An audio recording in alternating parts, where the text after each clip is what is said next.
અમદાવાદના ઓઢવ વિસ્તારમાં પાટીદાર સમાજના અગ્રણી અને બિલ્ડર હેમંતભાઈ રૂડાણીનો મૃતદેહ મર્સિડીઝ કારમાંથી મળી આવતા ખળભળાટ મચી ગયો હતો અને ઓઢવ પોલીસ પણ દોડતી થઈ હતી। આ ઘટનામાં જે પ્રાથમિક દ્રષ્ટિ મુજબ તેમના મૃતદેહ ઉપર ગંભીર ઈજાના નિશાનો હતા અને પોલીસના અનુમાન મુજબ તેમની હત્યા કરવામાં આવી હતી વાત સામે આવી હતી। આ મામલે પોલીસે હ્યુમન ઇન્ટેલિજન્સ અને ટેકનિકલ એનાલિસિસના આધારે તપાસ કરી હતી અને આ તપાસ દરમિયાન 3 જેટલા આરોપીઓની પોલીસે ધરપકડ કરી હતી। આ ધરપકડમાં પોલીસે પૂછપરછ કરતા ચોંકાવનારા ખુલાસા થયા છે, જેમાં મનસુખ લાખાણી નામનો તેમનો જ પાર્ટનરે આ હત્યાની ઘટનાને અંજામ આપ્યો હતો। એટલે સોપારી આપવામાં આવી હતી મનસુખભાઈ લાખાણી દ્વારા।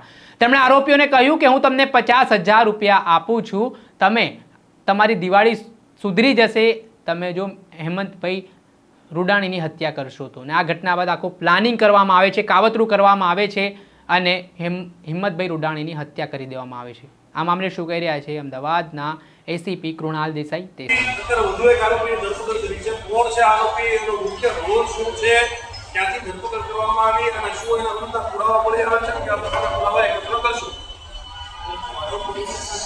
વિરાટનગર મર્સિડીઝ કારમાં જે ડેડ બોડી મળી હતી આધારે ઓઢવ પોલીસ સ્ટેશનમાં ગુનો દાખલ કરીને એમાં 3 આરોપી, 2 આરોપી અને 1 સચિવને અટક કરવામાં આવેલા હતા।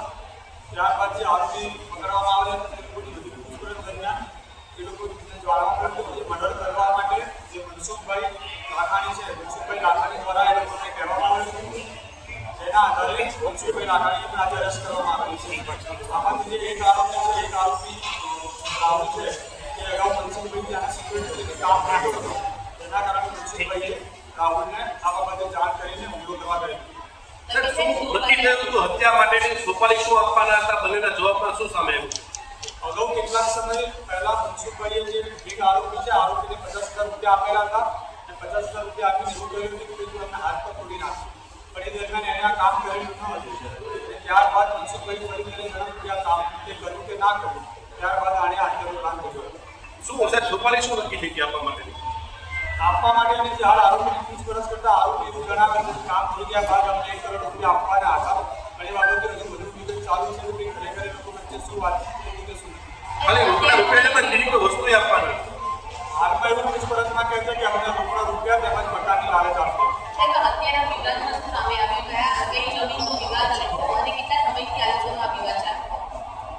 અગાઉ જે ફરિયાદી છે અને જે મનસુખભાઈ છે એ લોકોની કુલમાં એક પાર્ટનરશિપમાં સ્કીમ હતી, એ સ્કીમ બાબતે એ લોકોને વિવાદ ચાલતો હતો, જે બાબતે અગાઉ એક ફરિયાદી નોંધાઈ ચૂકી છે અને સ્કીમમાં એ લોકોની જે પૈસાની લેતી દેતી બાકી હતી એ લેતી દેતીના કારણે જ મુખ્ય કારણ છે હત્યા।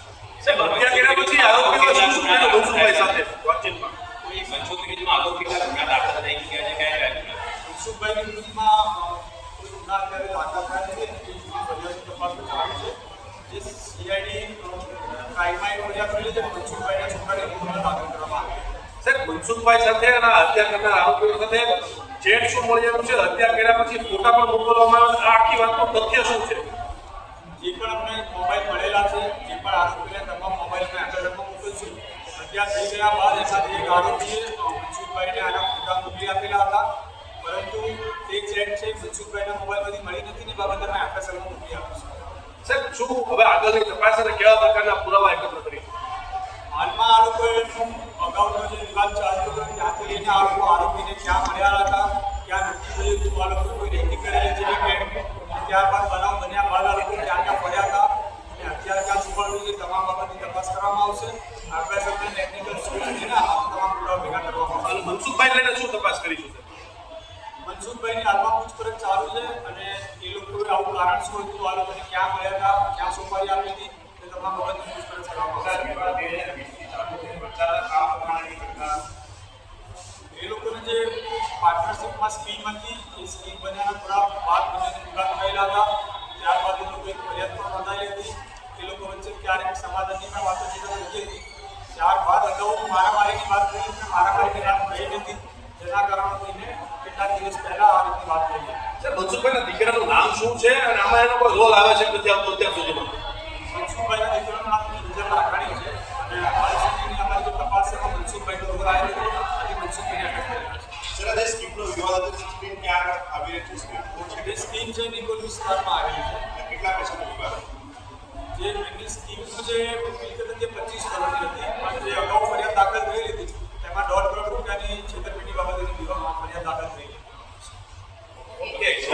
મુલાકાત લઈ.